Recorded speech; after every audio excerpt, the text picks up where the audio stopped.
You can't solve your financial problems with the same kind of thinking that caused them. These words will change your reality because poverty can't survive in a dough chaser's mentality. The beat majors.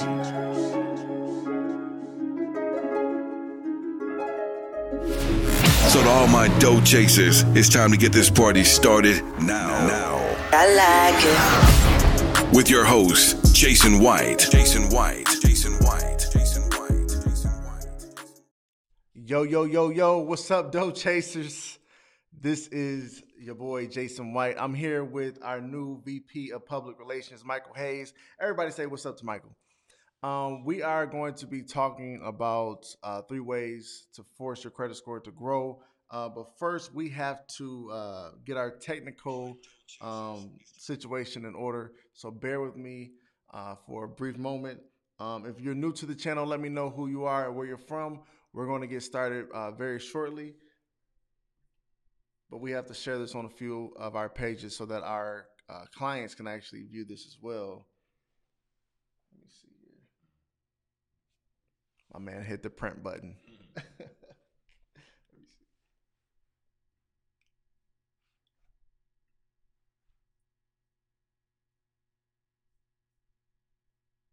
All right, should be up now.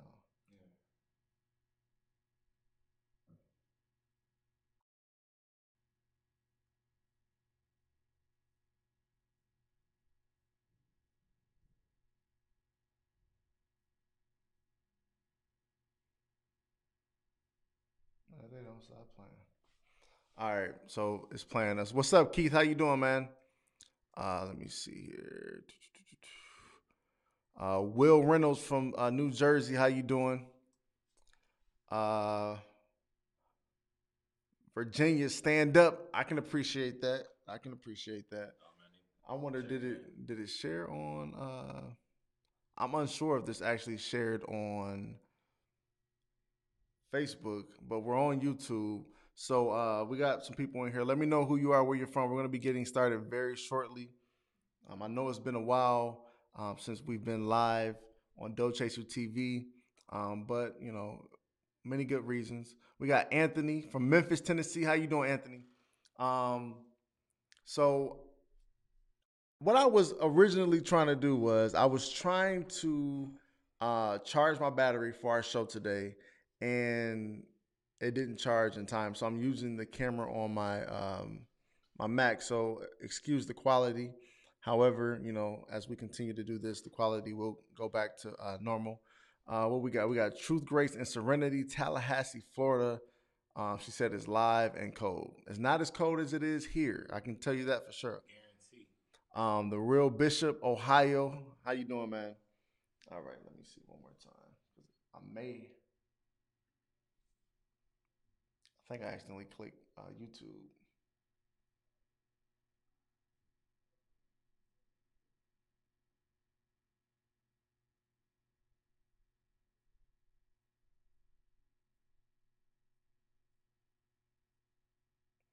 All right, F it. So I messed up. Anyway, we're here. We're going to be talking about 3 ways to force your credit score to grow. Before we dive into that, I want to give you guys an update of what's been going on. I think I went live maybe once or twice in the month of February, and I did that on purpose. A couple things were going on internally within the organization. I actually had to let go 2 people. We hired 4 people, Mike to be one. And, you know, a lot of training. We're actually transitioning to a new software. We are implementing new ideas and new techniques to improve our customer service, and, you know, creating new automations and all that good stuff. So a lot of work has been going on behind the scenes, and I really didn't have the time to commit to Dough Chaser TV. But we're back, and I want to make sure that you all get the information you need to transcend. What does my shirt say? Transcend financially, right? And it's all about obtaining that dough chaser mentality. So when it comes to your finances, you're making moves that are actually going to help you improve your core finances, right? And you know, a lot of people, when they see dough chaser, they feel like it's about chasing money. And that's not what it's about, okay? That is one of the activities. The result and the true purpose of the dough chaser mentality is to actually live out your true purpose, right? If my purpose is to help people fix their finances, in order for me to get the word out, I need money, right? And without that money and without me spreading the message, then me actually fulfilling my true life's purpose will, probably not happen, or is going to happen at a very slow rate. So being a dough chaser is all about making the right moves financially so that you can ultimately live your deeper purpose. And if that's to help people, you need money to do that. If that's to inspire people to change their financial habits, you need money to get the message out there, right? So it's important for you all to obtain the dough chasers mentality so you can stop living paycheck to paycheck and you can start actually thriving with your finances that you're blessed with, right? So if you're new to the channel, let me know who you are, where you're from. We're going to be talking about credit today. We're going to be talking about how you can improve your credit score fast, doing 3 particular things. And a lot of times when people start our credit repair service, or they're on the credit repair journey as well. Okay, we got Michael Hayes Sr. in the house. What's up? um, when people start this journey, they are real big on removing negative information from the credit report. Jason, I need to get this account deleted. I need to get that account deleted. But what they fail to realize is that removing derogatory information from your credit report is important. However, what's more important is to actually counter the negatives that are on your credit report. Remember, I always say credit bureaus grade you off of recent activity, right? Activity that has occurred within the last 36 months. So if you're not doing anything to add positive payment history to your credit report to reflect a more positive behavior, you're doing yourself a disservice. And we often recommend to our clients to start the rebuilding phase as soon as possible. So as we are working on removing negatives from your credit report, simultaneously, you're actually adding positive information, which is going to allow your credit score to grow more tremendously. Okay. So tonight we're talking about how you can begin to rebuild your credit report in addition to removing negatives from your credit report that are hurting your credit score growth. All right. So if you're ready to move forward and get this information, type 1. And if you cannot hear me, type 2. If anyone types 2, that means you heard me. All right, let me see. Kevin Dove from Chi-Town, how you doing, man? He said, Brother Whitest. We got Dark Man Jeff, looking pretty dark today. How you doing, brother? So before we go into the 3 ways to force your credit score to grow, my question to you all is, do you know how your credit score is made up? The real Bishop, we're about to share some good information with you, man. So what are the 5 components to a credit score? Let me know the 5 components to a credit score. And in the meantime, okay, smart ass, truth, grace, and serenity. How do y'all like my Dough Chaser coffee mug? Well branded. Got the brand popping off. Can't hear you great. How's your speakers going on? Do you have good speakers? My volume is looking pretty robust. Okay, so I got a bunch of ones. I got 1, 2.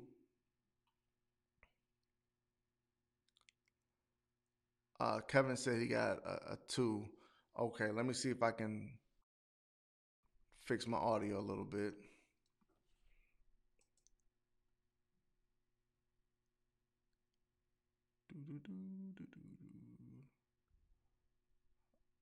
Stream video. Definitely want to make sure that you can hear me. And I want you all to know that if you cannot hear me that well, there will be a replay available on this video. So make sure you check out the replay, okay? But hopefully the changes that I just made helps out. But we're talking about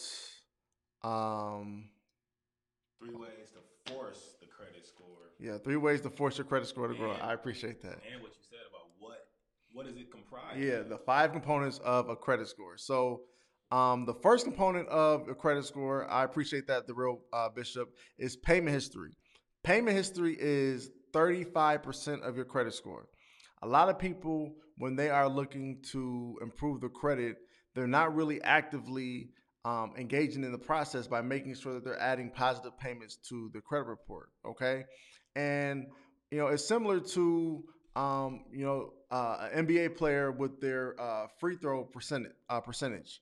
The more you make, the more your percentage is going to improve, right? And if Chauncey Billups, he used to have this streak going on all the time where he would make 20, 30, 50 free throws in a row, and he'll miss one every once in a while. But his percentage was so great that if he did miss a free throw, it had a very small impact It didn't on hurt his his. overall percentage. Exactly. And a lot of times, because you're not actively adding positive payments to your credit report, when you are late on an account, it has a tremendous impact on your payment history, which causes your payment history success rate to drop dramatically. So, if you are someone where you want to begin to see great increases with your credit score, you have to actively impact your payment history component of your credit score. So, we have payment history as the first component, 35% of your credit score.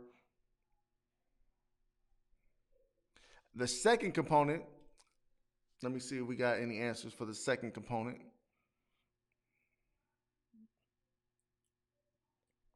Okay, the real Bishop, I appreciate that. We got credit utilization. Credit utilization, I got to write this down as I go, is the comparison of your credit card balances to the credit card limits. They look at that collectively, meaning that they look at that as one account. So you may have 10 different accounts, but they're going to look at it as one, right? And altogether, how are you managing those accounts? And the higher your balances are compared to the limits, let's say that you have $1,000 limit and you have a $500 balance. 500 compared to 1,000, that means that you have 50% credit utilization. Once you surpass 30% credit utilization, it begins to hurt you. You begin to look dependent on debt, right? And what we want to do is we want to lower that credit utilization as much as possible, because the people who are often getting lines of credit, what the image that they portray to credit bureaus is that they don't need it, right? So we want to look less and less dependent on our credit card revolving debt as much as possible, so that we can begin to get those higher limits and also improve our credit score. So that's 30% of your credit score. And that's one component that is very important. A lot of people don't believe in credit cards. And I'll always say that if you don't have a credit card report on your credit report, you're missing out on the 30% that you could be up. Okay. So credit utilization is very important. The third component of your credit score is length of history. This is 15% of your credit score. And as soon as possible, you want to actively build history. All right. When you have an opportunity and you pay down your credit card balances and you've been struggling paying down those balances, instead of celebrating by closing those accounts, you worked your ass off for a reason. So reap the benefit. Instead of closing it, keep it open so that you can begin to get the benefit a lot longer. And as that account begins to report and build history, it's going to help you more as you move forward. How you doing, Mario? So I often see people who are starting the credit game, and oftentimes when you're trying to get those bigger lines of credit, who do you think creditors are going to trust? The person who has 20 years experience managing debt, or the person who has 2 months managing debt, right? So instead of you shooting yourself in the foot and closing your accounts, keep them open as long as possible so that you can begin to get that benefit a lot longer. The fourth component, this is credit file mix. This is basically the different types of accounts you can have on your credit report.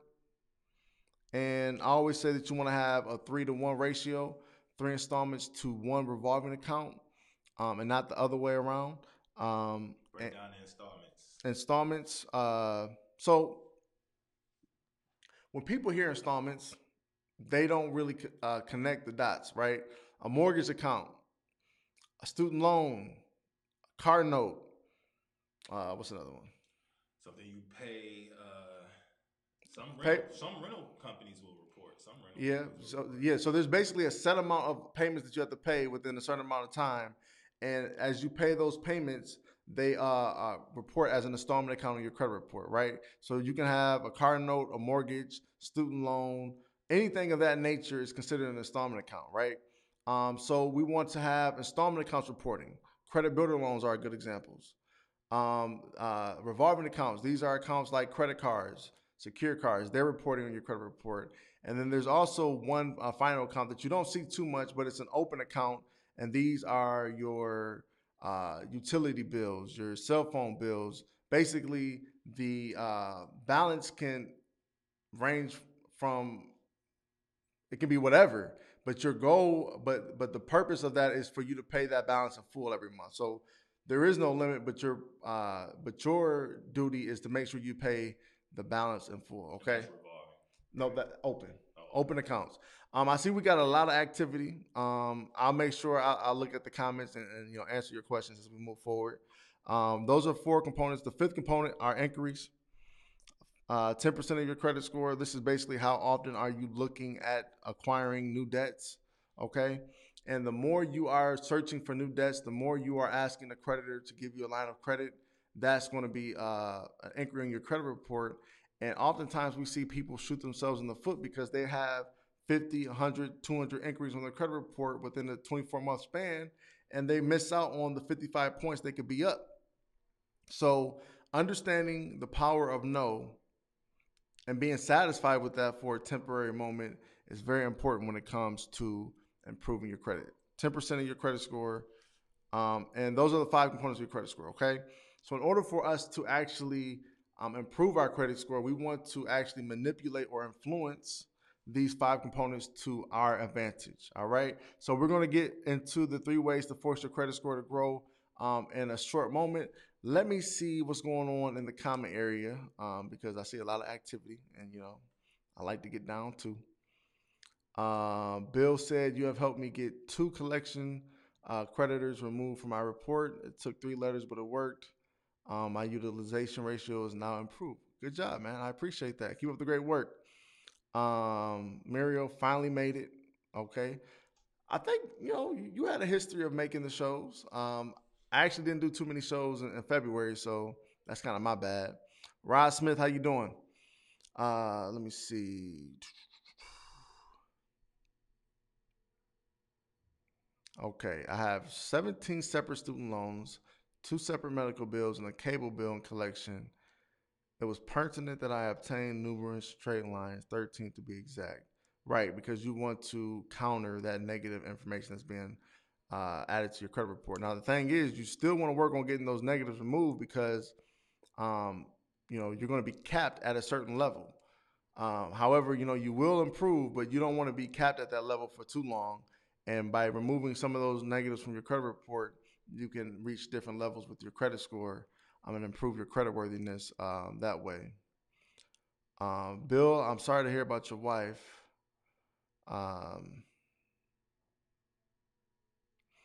Actually, if you send those creditors, so Bill, his wife passed away, and he's saying that he has something called a flat file on his credit report, a joint account. If you send those creditors the death certificate, many of them, depending on if she is the owner or not, they may forgive the debt or remove you from being liable for that debt. But you said they were a joint account. Typically, that doesn't happen too often. But there's a chance that you may be able to get that removed by sending that death certificate. So I would do that. And then because it is a joint account, you're still legally liable for paying that. So unfortunately, it's not too much you can do, but you can actually, talk with the creditor and let them know that this is now a financial hardship for you, right. and they may be able to help you renegotiate the terms of that account. Two people mentioned car dealers sent their credit everywhere. Larry and Bill mentioned that car dealers have did what I told you happened to me at one point. You go get a Yeah, car. they'll shop around. Yeah. Send you to 20 places. Run your name to everywhere. And I see 2 people in the comments said that has happened to them. Okay, who was that you said? Larry and Bill both said it both happened to them. So the thing about car dealerships is if you are inquiring about a car within a 2 week span, those inquiries only count as one inquiry under the FICO. The new law is new. Yeah. So if you are someone who is looking to buy a car and you get these inquiries within that short amount of time, the good thing is they won't have such a huge impact on your credit report. Now, if you get them, one week you go, 2 weeks later you go again, 3 weeks later you go again, then that's when it's going to start hurting you. Okay. But don't feel too bad about that. But they will shop you around because they're trying to get that fat check, man. We actually have a webinar we're working on.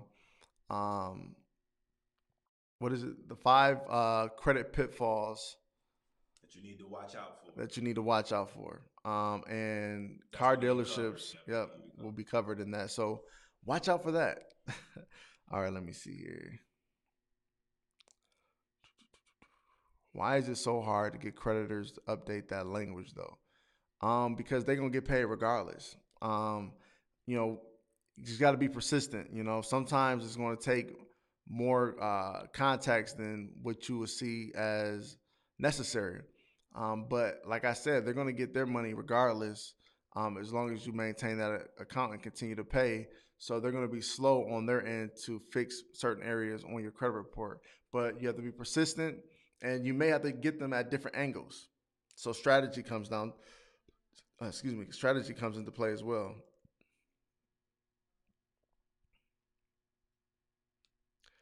Okay, let me see. Hey, Charles, how you doing?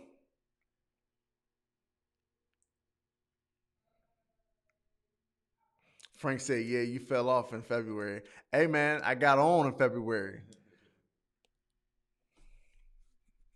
Okay, so let's talk about the 3 ways to force your credit score to grow, okay?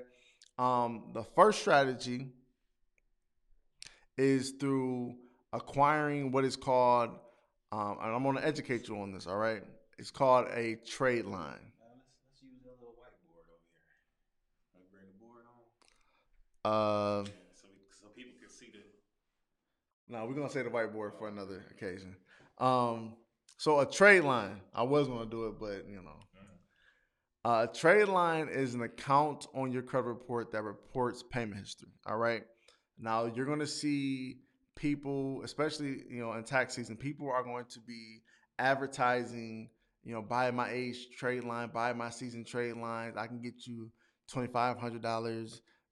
With 25 years experience, all that crazy stuff. That's not the kind of trade line I'm talking about. Okay, a lot of those people are janky. If you've been following me for a while, you understand what I'm talking about.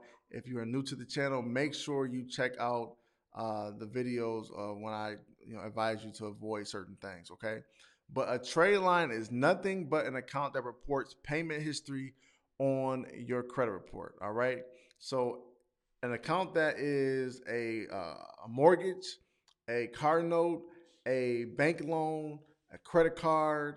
All these are considered trade lines. They all report payment history. Okay, so you want to get some kind of trade line. You want to open up some kind of account. If your credit isn't the best, I will recommend either a secure card or a credit builder loan. Okay, and get these accounts, open them, and allow them to report payment history on your credit report. Okay, you want to have some kind of payment history reported on your credit report. So the first thing that you need to do is add a new trade line to your credit report. Not go spend $2,500 to buy somebody's trade line, but look into working with a legitimate company. Okay, acquiring an account for $25 a month over the next 6 months, a credit builder loan. You can go to a credit union and they can help you out with that. Or you can get a secure card, $250 deposit, very minimal cost compared to $2,500. Very minimal cost, and that will have the same impact. Okay, we want that payment history to report. All right, over the span of 12 months, that's 12 positive payments being added to your credit report. If you're new to our community, we have something called a 4-card strategy. Look that up. All right, 4 card strategy. I'm not going to go into depth about that right now, but when we're looking into trade lines, that 4 card strategy may help you. I actually shared that in my book called Credit Builder Secrets. Google that. It's on Amazon. Check that out. All right, so we want to get that, and we want payment history to begin a report. All right. Another thing we want to do is we want to make sure that we have at least one revolving account on our credit report. Jason, why do I need a revolving account? Okay, a revolving account is going to begin to positively influence the second component of your credit score, credit utilization. Again, a lot of you do not believe in them, but if you are someone who wants a great credit score, there's no way for you to get into the 700 club without a credit card. Okay, now I have to do this one. I got to do this one. All right, so there's no way for you to get into the 700 club without a credit card. What, Jason? What do you mean? Let me show you. Okay, so I don't know if this is going to be backwards. Let me see. Okay, cool. Okay. I had to make sure that it's not going to write backwards. Okay, so I'm about to break this down for you, all right? It's a lot of jewels that I'm sharing in this, so, make sure you like this video and share it with your family. But there's no way for you to get into the 700 club without a credit card. So let's talk about the lowest credit score you can have, a 300. Okay? No, they can see it. And the highest credit score you can get is a 850. Okay? 300 credit score, the lowest you can have, an 850, the highest you can have, okay? There's 5 components to this.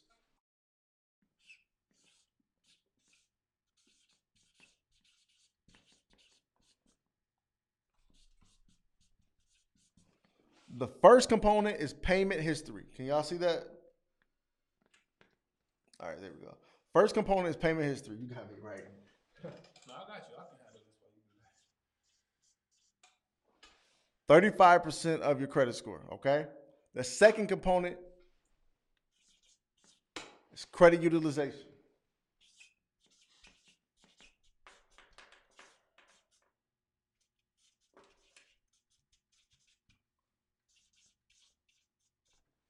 %30% of your credit score. Are you with me?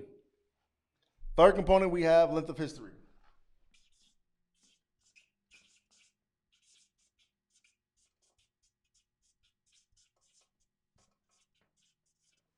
%15%. Fourth, we have credit file mix.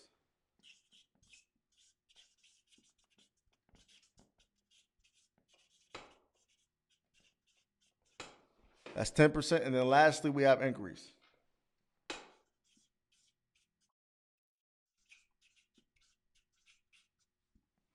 I know this may seem a little redundant because we already went over this, but bear with me, okay? So we have 5 components, payment history, credit utilization, length of history, credit file mix, and inquiries. The lowest score we can have is a 300. The highest score we can have is an 850. That means that we have 550 points that we can actually influence.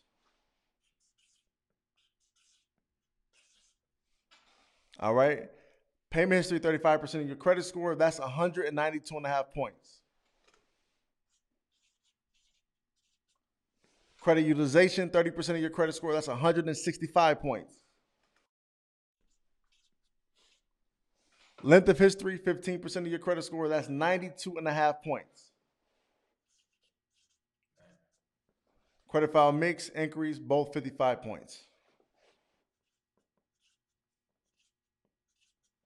So let's say that you started off with a 300 credit score. All right. You got a calculator? Somebody said we got to bring the board over a little bit. Okay, let me see. No worries, no worries. Got a calculator. All right. Can y'all see that? So we have 5 components of a credit score, okay? The lowest score you can have is 300. Highest score you can have is 850. 550 points we can influence. Let's say that you're starting fresh in the game. You start off at 300.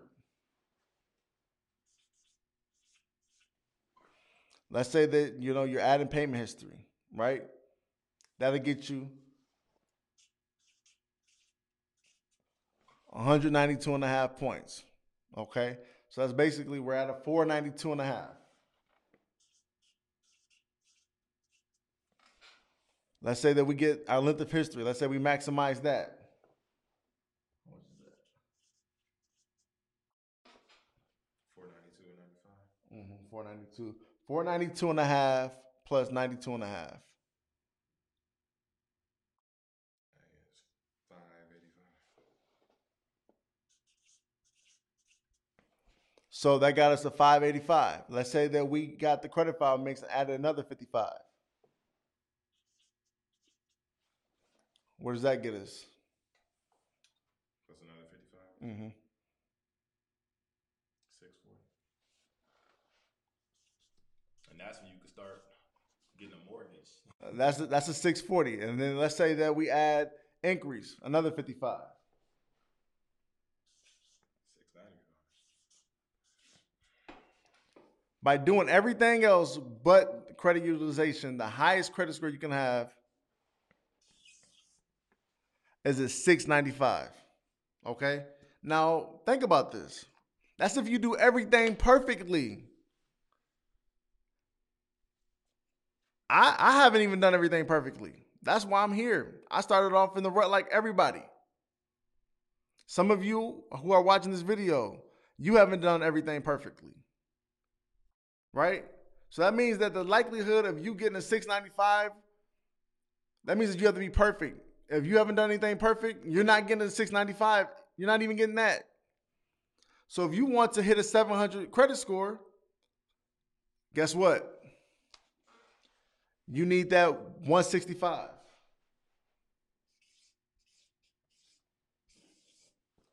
That's perfect credit. We just want a small part of it, right?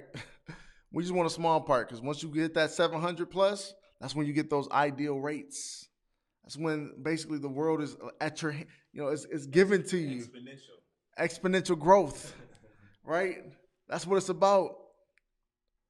Larry Rubin said, "This is great. I never heard it explained like this. You're welcome. I appreciate you." Frank Young said, "Perfect." Mr. Alexander 19, I've sent your videos to friends and family. Thanks for all the great info. I appreciate you all. You have given me a platform to share information, and I appreciate that. Without you, there would be no me. I'm grateful. Thank you. Okay? So we need that revolving account, and we need to manage it responsibly. My score is a 490. Hey, the thing about bad credit is, where is? Oh, I wish I had it. Bad credit is not permanent. You're months away from the 700 club. That's some branding for you. We got another person say this. I have a car that is close to being paid off.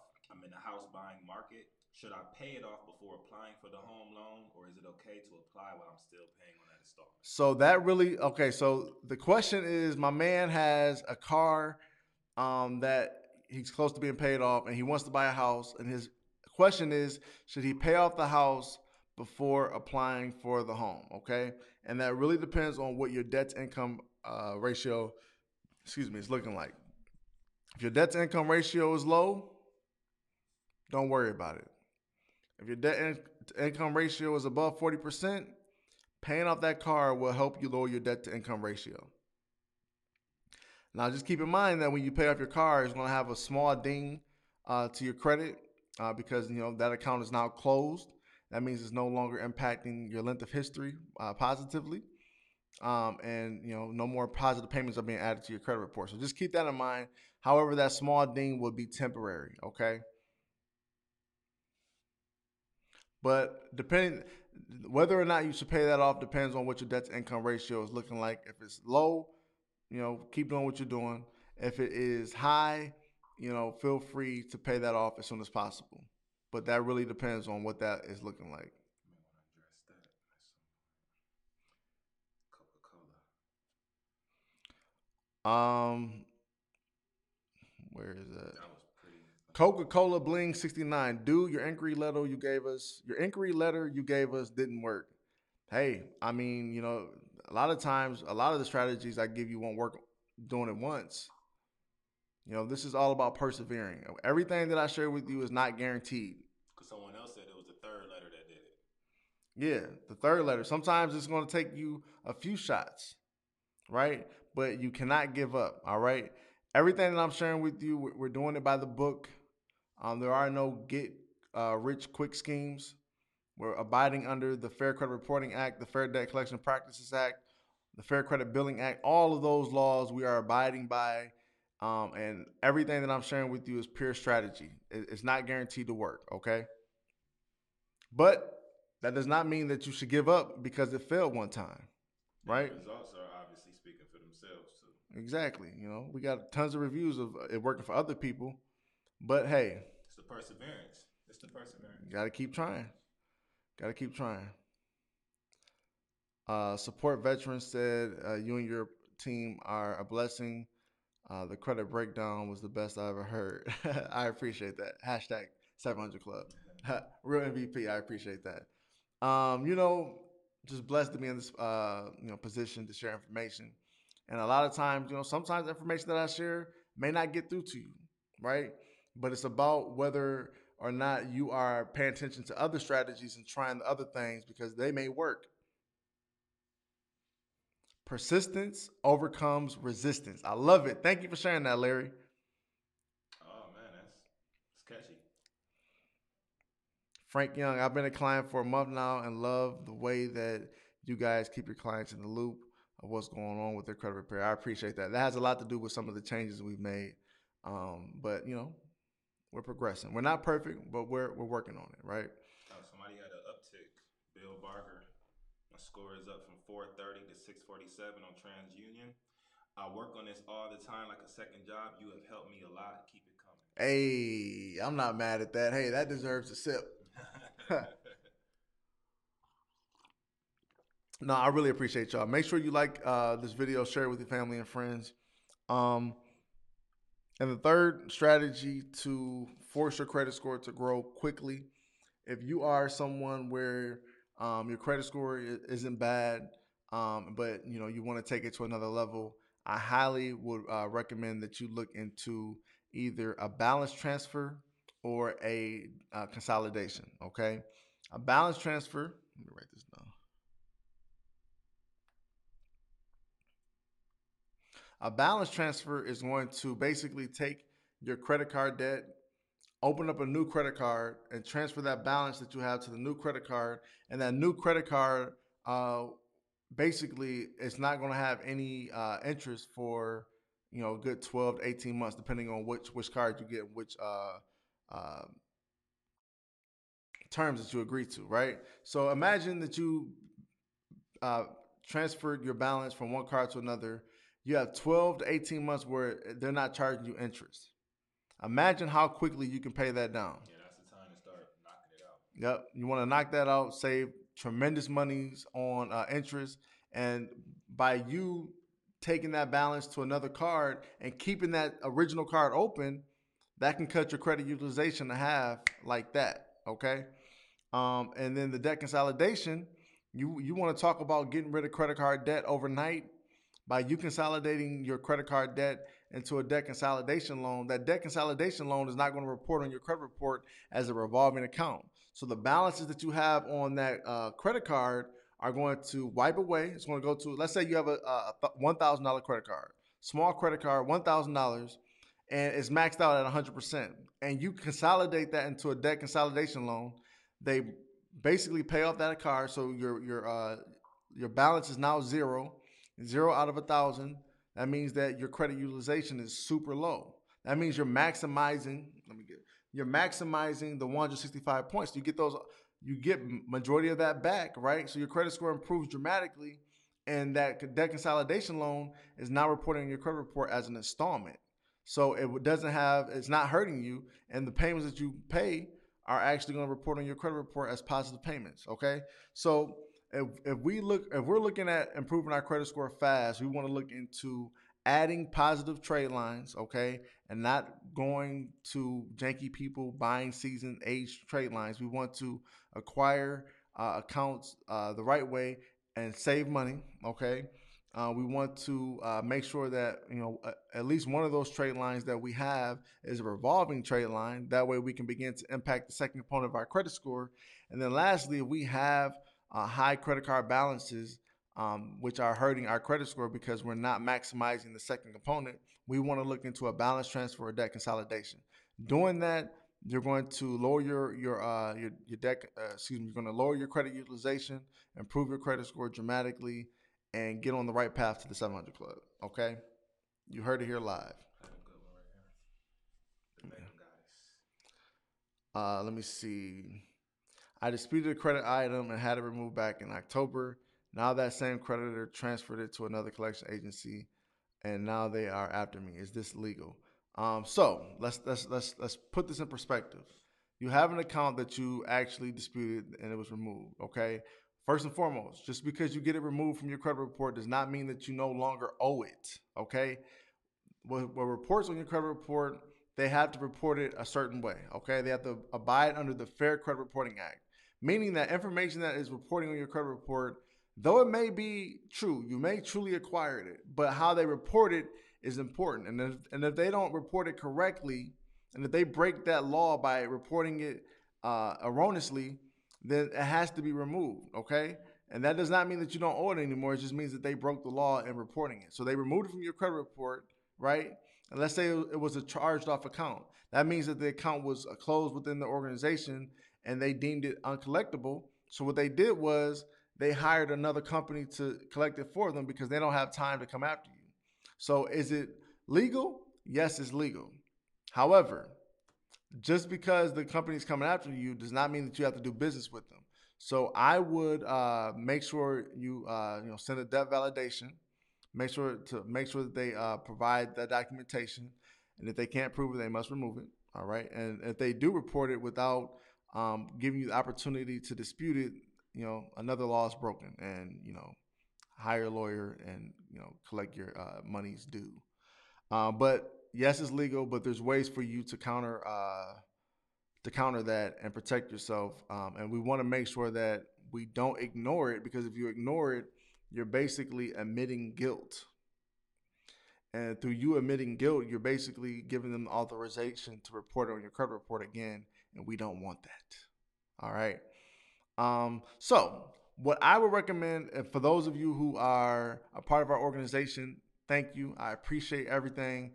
Giving us the opportunity to work on your behalf is truly appreciated, and we don't take that opportunity lightly. For those of you who are interested in getting help, feel free to visit our website to learn more about our program. As you all know, I'm not a pushy person. I'm not going to push my service on you. But for those of you who do want it, I'm going to make it available to you. All right. So I provided the link about our program in the comment area. If you are someone where you're not necessarily trying to hire anyone to work on your behalf, we have something called Transcend Financial Academy, and I'm going to give you the ability to enroll into our academy for just $19.99 a month, and basically you get all the strategies, all the ideas, the tactics, the letters, all that good stuff. Plus, you're going to get the credit building course and the Black Letters course to learn how to manage your finances. You get all that for $19.99. So you have two resources that you can take advantage of to get the information, the strategies that we share, or you can acquire our service and we can do it on your behalf. That choice is really up to you. But one thing I want to make sure of is that we have an avenue where we can continue to stay in touch just in case YouTube shuts me down, okay? And every week I try to have a drawing where I give away some Dough Chaser merchandise. And if you're someone who's interested in potentially having an opportunity to win some free stuff, like this shirt, like this coffee mug, little stuff, but it can go a long way. Feel free to join our weekly drawing at the link provided. Appreciate that.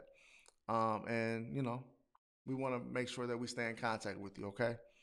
But yeah, I want to thank you all for joining me this evening. I know it's been a while, but hopefully this has helped you in some way, and also made up for the lack of videos in February. Also, I'm going to be going live every Tuesday and Thursday. I'm going to do everything that I can to make sure I go live every Tuesday and Thursday at 7:30 p.m. Eastern Standard Time. So make sure you put that in your calendar and join me Thursday on our next episode of Dough Chaser TV. Again, my name is Jason White. This is my man, Michael Hayes, our VP of Public Relations. Thank you all for joining me this evening. We out. Peace.